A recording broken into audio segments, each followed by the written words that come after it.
Hello friends, my name is Shivani Singh and I welcome you to my channel Knowledge Nation. Last video में हमने integers पे based operation सीखे थे कि कैसे उन पे ऑपरेशंस अप्लाई होते हैं, addition, subtraction, multiplication and division. उन पे बेस्ड हम क्वेश्चंस को कैसे करते हैं, साइन कन्वेंशंस को कैसे लगाते हैं, ये सारी चीजें हमने सीखी थी। आज हम इंटीजर्स पे बेस्ड प्रॉपर्टीज डिस्कस करेंगे कि उन पे बेस्ड कौन कौन सी प्रॉपर्टीज हैं, उन पे बेस्ड क्वेश्चंस कैसे होते हैं और वो प्रॉपर्टीज अप्लाई कैसे होती हैं। सो आज हम ये सारी चीजें सीखेंगे। तो स्टार्ट करते हैं हमारी फर्स्ट प्रॉपर्टी के साथ, जो कि है क्लोजर प्रॉपर्टी। क्लोजर का मतलब है किसी चीज का क्लोज होना। क्लोज होने से मतलब है कि अगर मेरे पास दो इंटीजर्स हैं a एंड b और उनपे मैं ऑपरेशन लगाती हूँ, कोई भी, हमारे चार ऑपरेशंस हैं, मैं उनपे कोई भी ऑपरेशन लगाऊं तो मेरे पास रिजल्ट भी क्या आना चाहिए, एक इंटीजर ही आना चाहिए। मान लीजिए ये कोई इंटीजर है, ये कोई इंटीजर है a, ये कोई दूसरा इंटीजर है b। इन दोनों पे अगर मैं कोई ऑपरेशन लगा रही हूँ तो जो रिजल्ट आएगा वो भी क्या होना चाहिए, एक इंटीजर ही होना चाहिए। इस चीज को हम एक एग्जाम्पल के थ्रू क्लियर करते हैं कि वो चीज क्या है। मैंने लेट कर लिए कोई भी दो इंटीजर्स 1 एंड 2। मैंने इस पे अप्लाई किया एडिशन 1 + 2। इंटीजर्स को शॉर्ट फॉर्म में या सिंबल फॉर्म में अगर मैं कहूं तो लिखते हैं, डिनोट करते हैं z से। z का मतलब होता है इंटीजर, डिनोट हम z से करते हैं। तो ये एक इंटीजर है, ये भी एक इंटीजर है। इन दोनों को जब मैंने ऐड किया तो मेरे पास रिजल्ट आया 3। 3 भी क्या है, एक इंटीजर है। तो इसका मतलब जब एक इंटीजर को दूसरे इंटीजर में मैंने ऐड किया तो मेरे पास रिजल्ट भी क्या आया, इंटीजर। इसका मतलब एडिशन के लिए ये चीज ट्रू है, एडिशन के लिए ये चीज ट्रू है। वही अगर मैं इन दोनों को सब्ट्रैक्ट करूं, 1 - 2, 1 एक इंटीजर है, 2 एक इंटीजर है, और इन दोनों को जब मैं सब्ट्रैक्ट करती हूं तो मेरे पास रिजल्ट आता है -1। और हमारी इंटीजर्स होते क्या है, वो नंबर्स जो पॉजिटिव है, नेगेटिव है और 0 है। तो इसका मतलब -1 भी क्या है, एक इंटीजर है। z डिनोट करता है इंटीजर्स को, तो -1 भी मेरा इंटीजर है। इसका मतलब जब मैंने इंटीजर में इंटीजर सब्ट्रैक्ट किया तो मेरे पास रिजल्ट भी क्या आया, इंटीजर। इसका मतलब सब्ट्रैक्ट के लिए भी ये प्रॉपर्टी ट्रू है। अब देखते हैं, जब मैं मल्टीप्लाई करती हूँ 1 × 2, इंटीजर है 1, मैंने मल्टीप्लाई किया 2 से, जो कि है दूसरा इंटीजर, तो मेरे पास रिजल्ट भी क्या आया, 2, जो कि एक इंटीजर है। इंटीजर में जब मैंने इंटीजर को मल्टीप्लाई किया, इंटीजर से जब इंटीजर को मल्टीप्लाई किया तो रिजल्ट भी आया इंटीजर। इसका मतलब मल्टीप्लिकेशन के लिए भी ये प्रॉपर्टी ट्रू है। मल्टीप्लिकेशन के लिए भी ये प्रॉपर्टी ट्रू हो गई कि अगर मैंने इंटीजर पे मल्टीप्लिकेशन ऑपरेशन लगाया है तो मुझे रिजल्ट भी क्या मिला है, इंटीजर मिला है। डिवीजन के लिए देखते हैं, अगर मैं 2 डिवाइडेड बाय 1 करूं, इंटीजर डिवाइडेड बाय इंटीजर, तो मेरे पास रिजल्ट आता है 2। इंटीजर डिवाइडेड बाय इंटीजर, तो रिजल्ट भी आया इंटीजर। इसका मतलब डिवीजन के लिए भी ये चीज ट्रू है। लेकिन अगर मैं यहां पर ऑर्डर चेंज कर दूं, 2 डिवाइडेड बाय 1 की जगह अगर मैं 1 डिवाइडेड बाय 2 कर दूं, क्योंकि ये भी इंटीजर है, ये भी इंटीजर है, और हमने ऐसा कोई ऑर्डर डिसाइड नहीं किया है डिवीजन में, तो मैंने इसको रिवर्स कर दिया, मैंने इसका उल्टा कर दिया। तो अब मेरे पास जो आंसर आएगा वो आएगा 1/2। 1/2 का मतलब है p/q की फॉर्म में कोई आंसर आया है, p/q की फॉर्म में कोई आंसर है, इसका मतलब वो इंटीजर नहीं है। तो इसका मतलब डिवीजन ने इस प्रॉपर्टी को फॉलो नहीं किया। मतलब अगर मैंने इंटीजर को डिवाइड किया इंटीजर से तो मेरे पास इंटीजर रिजल्ट नहीं आया, इसका मतलब डिवीजन ने इस प्रॉपर्टी को फॉलो नहीं किया। इसीलिए यहाँ पर एडेड, सब्ट्रैक्टेड और मल्टीप्लाइड लिखा है, डिवाइडेड नहीं लिखा है। कि जब दो इंटीजर्स थे a एंड b, कोई भी दो इंटीजर्स थे उन्हें हमने ऐड किया, सब्ट्रैक्ट किया और मल्टीप्लाई किया तो हमारे पास हमेशा रिजल्ट क्या आ रहा है, एक इंटीजर। लेकिन वही मैंने डिवाइड किया तो एक जगह तो आ गया, लेकिन दूसरे ही एग्जाम्पल में मेरा रिजल्ट इंटीजर ना आके रैशनल नंबर आया। इसका मतलब क्लोजर प्रॉपर्टी डिवीजन को फॉलो नहीं करती है। I hope closure property clear होगी। अब नेक्स्ट प्रॉपर्टी देखते हैं। अब हम हमारी इंटीजर्स पे बेस्ड सेकेंड प्रॉपर्टी को देखेंगे जो कि है कम्यूटेटिव प्रॉपर्टी। सेम चीज a एंड b, कोई भी दो इंटीजर्स हैं तो a और b के बीच में कोई भी ऑपरेशन लगा है तो अगर वो उनको मैं रिवर्स कर दूं, यानी कि a स्टार b, स्टार का मतलब है कोई भी बाइनरी ऑपरेशन लगा है, तो अगर मैं उसको रिवर्स कर देती हूं तो मेरे पास सेम रिजल्ट आएगा। इसको अब हम एक एग्जाम्पल के थ्रू देखते हैं। 1 और 2 दो इंटीजर्स है, मैंने 1 प्लस 2 किया, ऑपरेशन लगा है एडिशन का 1 प्लस 2, 1 प्लस 2 का रिजल्ट आया 3 और 2 प्लस 1 का रिजल्ट भी क्या आया 3। इसका मतलब अगर ये मेरा इंटीजर है a, ये मेरा इंटीजर है b, तो अगर मैंने a प्लस b किया तो वो भी 3 आया, b प्लस a किया तो वो भी क्या आया 3। इसका मतलब a plus b is equal to b plus a। Addition ने कम्यूटेटिव प्रॉपर्टी को फॉलो किया कि अगर मैंने a प्लस b किया है तो मेरे पास सेम रिजल्ट आएगा जब मैं b प्लस a करूंगी। अब देखते हैं सब्ट्रैक्शन के लिए। 1 माइनस 2, 1 माइनस 2 पे रिजल्ट आया -1, 2 माइनस 1 पे रिजल्ट आया 1। ये दोनों इक्वल नहीं है। जब मैंने 1 माइनस 2 किया तो मेरा आंसर आया -1, वही जब मैंने 2 माइनस 1 किया, यानी कि जब मैंने a माइनस b किया तो मेरा रिजल्ट आ रहा है -1, जब मैंने b माइनस a किया तो मेरा रिजल्ट आया 1। इसका मतलब a minus b is not equal to b minus a। इसका मतलब एडिशन के लिए ये चीज ट्रू है, एडिशन के लिए हमारी कम्यूटेटिव प्रॉपर्टी ट्रू है, पर सब्ट्रैक्शन के लिए हमारी कम्यूटेटिव प्रॉपर्टी ट्रू नहीं है। थर्ड ऑपरेशन पे देखते हैं, binary operation third. 1 multiply 2, result आया 2, 2 मल्टीप्लाई 1, रिजल्ट इज 2। यानी कि जब मैंने a मल्टीप्लाई b किया तो रिजल्ट आया 2, जब मैंने b मल्टीप्लाई a किया तो भी रिजल्ट क्या आया 2। इसका मतलब a multiply b is equal to b multiply a। इसका मतलब मल्टीप्लीकेशन के लिए भी मेरी कम्यूटेटिव प्रॉपर्टी ट्रू है, एडिशन के लिए ट्रू है, मल्टीप्लीकेशन के लिए ट्रू है, लेकिन सब्ट्रैक्ट के लिए ट्रू नहीं है। अब हम हमारा फोर्थ और लास्ट ऑपरेशन देखते हैं, डिवीजन।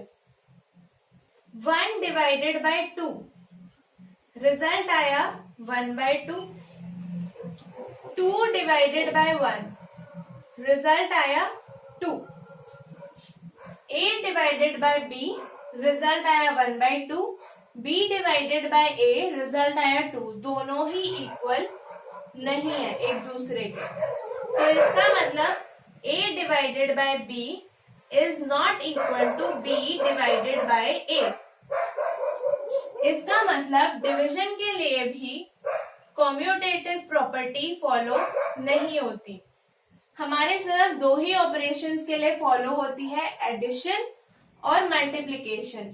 सब्ट्रैक्ट और डिवीजन के लिए फॉलो नहीं होती। Star denotes binary operations. कौन से binary operations? Addition and multiplication.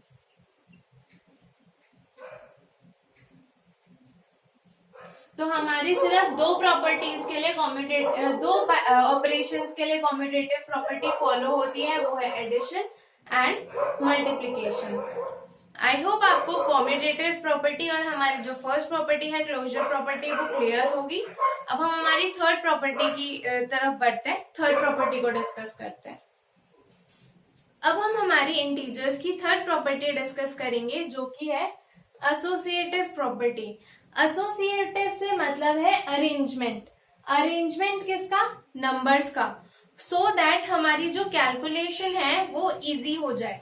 Easy कैसे होगी वो अभी हम देखेंगे कि हमारे कौन से ऐसे ऑपरेशन हैं जो एसोसिएटिव प्रॉपर्टी को फॉलो करते हैं और कौन से ऐसे ऑपरेशंस हैं जो एसोसिएटिव प्रॉपर्टी को फॉलो नहीं करते हैं और किन से हमारी कैलकुलेशन इजी हो सकती है, वो हम एग्जांपल्स के थ्रू देखेंगे। तो हमने यहाँ पे तीन इंटीजर्स लिए हैं ए, बी और सी। अब हम इस पे ऑपरेशंस लगाएंगे और ये देखेंगे कि हमारी कौन से ऑपरेशन इनको फॉलो कर रहे हैं चारों में से। तो सबसे पहले है एडिशन। एडिशन में a plus bracket b plus C, BODMAS में b for bracket, o for of, d divide, multiply, add, subtract. तो जब भी हमारे पास ब्रैकेट होती है तो सबसे पहले हम ब्रैकेट को सॉल्व करते हैं, फिर उसको हम क्या करेंगे, a में ऐड करेंगे। यहाँ पर क्या है, पहले हम a प्लस बी ब्रैकेट के अंदर है, इन दोनों को सॉल्व करेंगे, फिर जो रिजल्ट आएगा वो c में ऐड करेंगे। तो हम ये देखेंगे कि यहाँ पे ये प्रॉपर्टी फॉलो होती भी है या नहीं होती है। सो मेरे पास एग्जाम्पल है, मैंने तीन इंटीजर्स लिए हैं 1, 5 और 9। मैंने जब 1 में 5 को ऐड किया तो रिजल्ट आया 6। 6 में जब 9 को ऐड किया तो मेरे पास रिजल्ट आया 15। अब मैं क्या करूंगी, अरेंजमेंट करूंगी कैलकुलेशन को इजी करने के लिए। मैंने 1 और 9 को ऐड किया क्योंकि मुझे पता है 1 और 9 को ऐड करना इजी है। रिजल्ट क्या आएगा, 10। 10 प्लस 5 क्या होता है, 15। इजी है कैलकुलेशन, यहां से तो इजी है। सो मैंने क्या किया, मैंने सिर्फ नंबर्स को अरेंज किया, आगे पीछे अरेंज कर दिया, जिसकी वजह से मेरा रिजल्ट क्या आ रहा है, सेम। और इसका मतलब एडिशन एसोसिएटिव प्रॉपर्टी को फॉलो करे क्योंकि दोनों साइड से मेरा रिजल्ट क्या आ रहा है, same. After arrangement and before arrangement मेरा आंसर सेम है। अब हम सबट्रैक्ट के लिए देखते हैं, सेम नंबर्स है, सबट्रैक्ट करते हैं। 6 माइनस 3, पहले ब्रैकेट सॉल्व होगी तो 6 माइनस 3 का आंसर आया 3। यहाँ पे 1 माइनस 6 का आंसर क्या आएगा, -5 माइनस 3। 1 माइनस 3 ब्रैकेट से बाहर आएगा 1 माइनस 3, ये ब्रैकेट से बाहर आएगा -5 माइनस 3।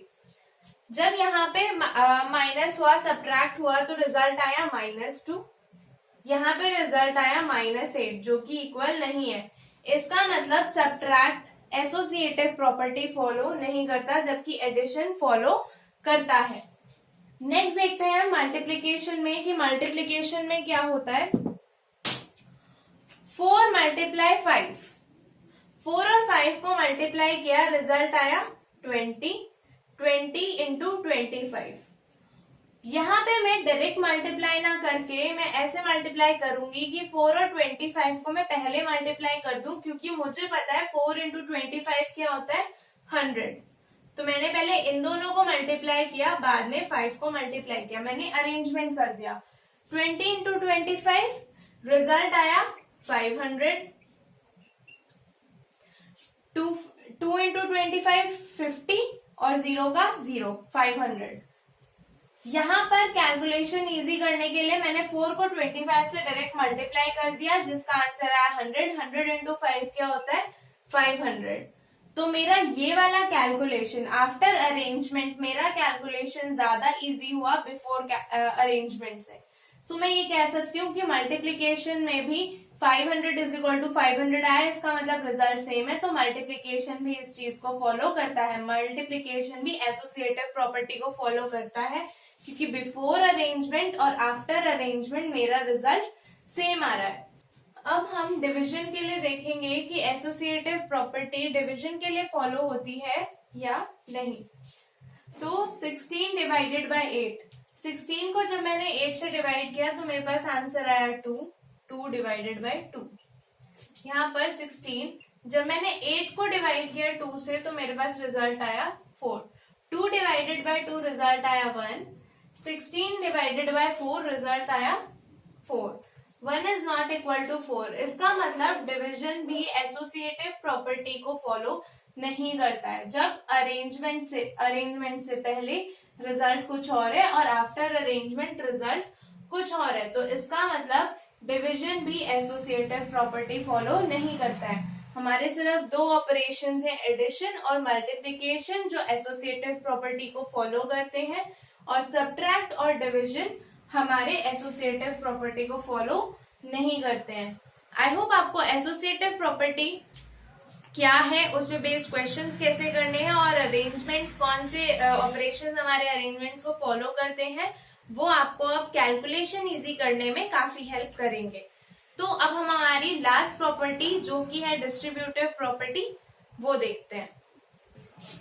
अब हम इंटीजर्स की लास्ट प्रॉपर्टी डिस्ट्रीब्यूटिव प्रॉपर्टी को डिस्कस करेंगे।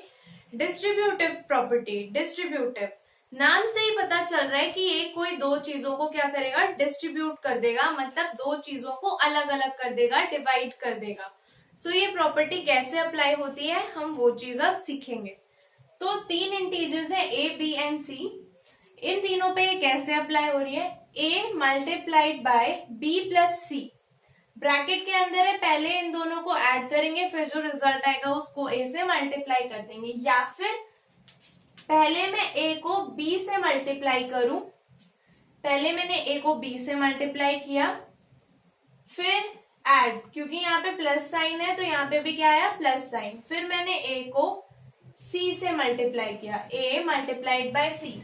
इसका मतलब मैंने ब्रैकेट ओपन कर दिया है, मैंने पहले ए को बी से मल्टीप्लाई किया है, फिर मैंने ए को सी से मल्टीप्लाई किया है, और जो रिजल्ट आया है उन दोनों को ऐड कर दिया है। या तो मैं पहले दोनों को ऐड करूं फिर ए से मल्टीप्लाई करूं, या फिर पहले मैं ए को बी से मल्टीप्लाई करूं फिर ए को सी से मल्टीप्लाई करूं और दोनों को ऐड कर दूं, तो मेरा रिजल्ट क्या आएगा, सेम आएगा।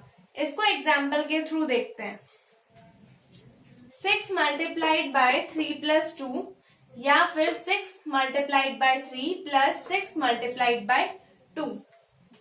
6 इंटू 3 प्लस 2 इज 5, क्योंकि पहले हमने बॉड मास में भी देखा है कि पहले ब्रैकेट सॉल्व करनी है, तो 3 प्लस 2 क्या हो जाएगा, 5।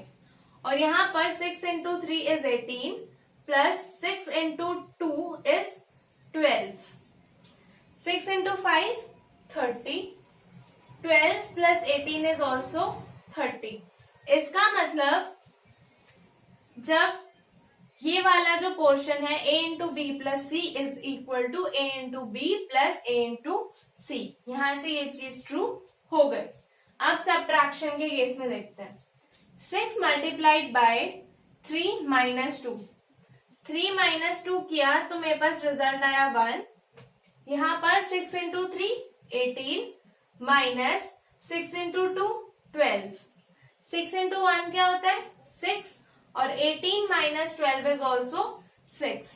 तो इसका मतलब चाहे एडिशन हो या सब्ट्रैक्शन हो, ये प्रॉपर्टी दोनों के लिए फॉलो हो रही है, लेकिन हमें सिर्फ ये ध्यान रखना है कि बाहर जो ऑपरेशन होगा वो मल्टीप्लीकेशन ही होना चाहिए, तभी हम ब्रैकेट को ओपन कर सकते हैं या हम डिस्ट्रीब्यूटिव प्रॉपर्टी लगा सकते हैं। अब हम इस पे बेस्ड कुछ और क्वेश्चंस को देखते हैं कि हम और कैसे इस क्वेश्चन को कर सकते हैं। एक और एग्जांपल के थ्रू इस चीज को क्लियर करते हैं। मान लीजिए मुझे मल्टीप्लाई करना है 103 को 4 से, मुझे मल्टीप्लाई करना है 103 को 4 से, तो मैं 103 को 100 प्लस 3 लिख सकती हूँ इंटू 4, ऐसे लिख सकती हूँ। अब मैं डिस्ट्रीब्यूटिव प्रॉपर्टी लगा के 100 इंटू 4 प्लस 3 इंटू 4 लगा सकती हूँ, क्योंकि डिस्ट्रीब्यूटिव प्रॉपर्टी है a plus B multiply, a plus B को होल को मल्टीप्लाई कर दो 4 से, या दोनों को अलग अलग कर दो एक ही बात है डिस्ट्रीब्यूटिव प्रॉपर्टी का यूज करके। तो 4 into 100 is 400 and 3 into 4 is 12। तो रिजल्ट आ गया 412। बिना किसी कैलकुलेशन के हमने इसको इजीली सॉल्व कर लिया। सो डिस्ट्रीब्यूटिव प्रॉपर्टी हमारे बड़े नंबर्स को भी मल्टीप्लाई करने में हेल्प करती है। आई होप डिस्ट्रीब्यूटिव प्रॉपर्टी को कैसे अप्लाई करना है, कहाँ पे लगाना है, ये चीजें अब आपको क्लियर हो गई होंगी। इस पे बेस्ड अब आप क्वेश्चंस को भी इजीली कर पाएंगे। अब हम इंटीजर्स की कुछ आइडेंटिटीज को देखेंगे कि कौन सी आइडेंटिटीज हैं, क्या आइडेंटिटीज हैं, ये चीज अब हम डिस्कस करेंगे। तो हमारे पास दो आइडेंटिटीज हैं, एडिटिव आइडेंटिटी और मल्टीप्लिकेटिव आइडेंटिटी। आइडेंटिटी सुनते ही हमारे दिमाग में ये चीज आ जाती है कि कोई ऐसी चीज जिससे प्रूफ हो जाए कि वो चीज वही है। मान लीजिए अगर मुझे अपने आप को प्रूफ करना है कि मेरा नाम शिवानी है, तो मुझे अपनी कोई भी आईडी कार्ड शो करनी होगी, like Aadhaar card, PAN card, driving licence वगैरह वगैरह। जो भी आईडी प्रूफ है वो मुझे शो करना पड़ेगा, जिससे प्रूव हो जाएगा कि मैं शिवानी हूँ। ऐसे ही आपको अगर अपना आईडी कार्ड शो करना है या प्रूफ करना है कि आप ही हैं, तो इसके लिए आपको अपना आईडी कार्ड शो करना पड़ेगा। तो इंटीजर्स के साथ भी कुछ ऐसा ही है कि इंटीजर्स की कोई ऐसी आइडेंटिटी है, एडिटिव आइडेंटिटी और मल्टीप्लिकेटिव आइडेंटिटी। एडिटिव मतलब एडिशन से रिलेटेड, मल्टीप्लिकेटिव मतलब मल्टीप्लीकेशन से रिलेटेड। इसका मतलब कोई एक ऐसी आइडेंटिटी होगी एडिशन में कि जिससे पता चल जाए कि वो नंबर सिर्फ वही है। मान लीजिए कि कोई नंबर लिखा है 6, इसके साथ मुझे कोई ऐसी आइडेंटिटी ऐड करनी होगी कि जिससे रिजल्ट क्या आए, वो नंबर ही आए, सेम नंबर ही आए। ऐसा एक ही नंबर है जब मैं इसमें ऐड करूंगी तो रिजल्ट चेंज नहीं होगा, और वो है 0। 6 में जब मैंने 0 ऐड किया तो रिजल्ट क्या आया, 6। 6 में जब मैं -6 में अगर मैं 0 ऐड करती हूँ तो रिजल्ट क्या आया, -6। 4 में अगर मैंने ऐड किया 0 तो रिजल्ट आया 4। -4 में ऐड किया 0 तो रिजल्ट आया -4। इसका मतलब 0 ही एक ऐसा नंबर है कि मैं किसी भी नंबर में ऐड करूं तो रिजल्ट क्या आएगा, सेम। इसका मतलब एडिटिव आइडेंटिटी क्या हो गई, 0। इट मीन्स कि अगर मैं किसी भी नंबर में एडिटिव आइडेंटिटी जो कि क्या है 0, उसको ऐड करूंगी तो रिजल्ट क्या आएगा, हमेशा वही इंटीजर आएगा। ऐसे ही अब मल्टीप्लिकेटिव आइडेंटिटी देखते हैं कि क्या होगी, कि अगर मैं किसी भी नंबर में कौन सा ऐसा नंबर है जिसको मल्टीप्लाई करूं तो मेरे पास रिजल्ट क्या आए, वही सेम नंबर आए। तो अगर मैं यहाँ 1 से मल्टीप्लाई करती हूँ तो रिजल्ट क्या आएगा, 6। अगर मैं -6 को 1 से मल्टीप्लाई करूंगी तो रिजल्ट क्या आएगा, -6। 4 को अगर मैं 1 से मल्टीप्लाई करूंगी तो रिजल्ट आएगा 4। वहीं अगर मैं -4 को 1 से मल्टीप्लाई करूंगी तो रिजल्ट आएगा -4। इसका मतलब मल्टीप्लिकेटिव आइडेंटिटी क्या हो गई, 1। मल्टीप्लिकेटिव आइडेंटिटी हो गई 1। इसका मतलब अगर मैं 1 को किसी भी इंटीजर से मल्टीप्लाई करती हूँ तो मेरे पास रिजल्ट क्या आएगा, सेम इंटीजर आएगा। अब एडिटिव आइडेंटिटी हो गई, तो एडिटिव आइडेंटिटी पे ही बेस्ड एक और कंसेप्ट है जो कि है additive inverse. Additive inverse, inverse मतलब जस्ट उल्टा। इनवर्स का मतलब है जस्ट उल्टा। अगर मेरे पास कोई इंटीजर है 6, मुझे इसका एडिटिव इनवर्स लिखना है। इसका एडिटिव इनवर्स लिखना है। 6 क्या है, पॉजिटिव इंटीजर है, तो इसका एडिटिव इनवर्स होगा, additive inverse of 6 is -6। Positive 6 का एडिटिव इनवर्स क्या हो गया, -6। वहीं अगर मुझे -6 का देखना है कि एडिटिव इनवर्स क्या है, तो एडिटिव इनवर्स ऑफ -6 इज +6। अगर पॉजिटिव नंबर है तो उसका एडिटिव इनवर्स नेगेटिव हो जाएगा, उसी का नेगेटिव, और वहीं अगर नेगेटिव इंटीजर है तो उसका एडिटिव इनवर्स हो जाएगा पॉजिटिव इंटीजर। इससे हम एक चीज और कंक्लूड कर सकते हैं, और वो हम ये कंक्लूड कर सकते हैं कि अगर मैं नंबर में जो इंटीजर है, इंटीजर में उसका अगर मैं एडिटिव इनवर्स ऐड करूं तो मेरे पास रिजल्ट क्या आएगा? 0। अगर मैं इंटीजर में उसी का एडिटिव इनवर्स ऐड करूं तो मेरे पास रिजल्ट क्या आएगा? 0। एक और एग्जांपल से इस चीज को क्लियर करते हैं। एक इंटीजर है -3। -3 का एडिटिव इनवर्स क्या होगा? +3। +3। इन दोनों को मैं ऐड कर दूं, इंटीजर को और उसके एडिटिव इनवर्स को, इन दोनों को अगर मैं ऐड कर दूं तो -3 + 3 क्या हो जाएगा रिजल्ट? 0। तो इससे हम ये कंक्लूड कर सकते हैं कि एडिटिव इनवर्स में हम सेम इंटीजर को, जिस इंटीजर का हमने एडिटिव इनवर्स निकाला है उसको हम ऐड करें तो हमारा रिजल्ट क्या आ जाएगा? 0। तो हमने आज जो कुछ भी डिस्कस किया है प्रॉपर्टीज के रिगार्डिंग या आइडेंटिटीज के रिगार्डिंग और एडिटिव इनवर्स से रिलेटेड जो भी चीजें हमने आज डिस्कस करी हैं, जितने भी आज हमने क्वेश्चंस किए हैं या एग्जांपल्स किए हैं, वो सारे आपको क्लियर होंगे, सारी चीजें आपको समझ में आई होंगी। अगर आपको ये वीडियो पसंद आया है तो प्लीज इसे लाइक करिए। कमेंट बॉक्स में मुझे बताइए कि आपको वीडियो कैसा लगा, और अगर आपको कोई भी डाउट आया है, कोई भी क्वेरी है इससे रिगार्डिंग, तो आप मुझे कमेंट बॉक्स में बताइए और इसे अपने दोस्तों के साथ शेयर करिए और चैनल को सब्सक्राइब करिए नॉलेज नेशन। मिलते हैं नेक्स्ट वीडियो में। Till then take care.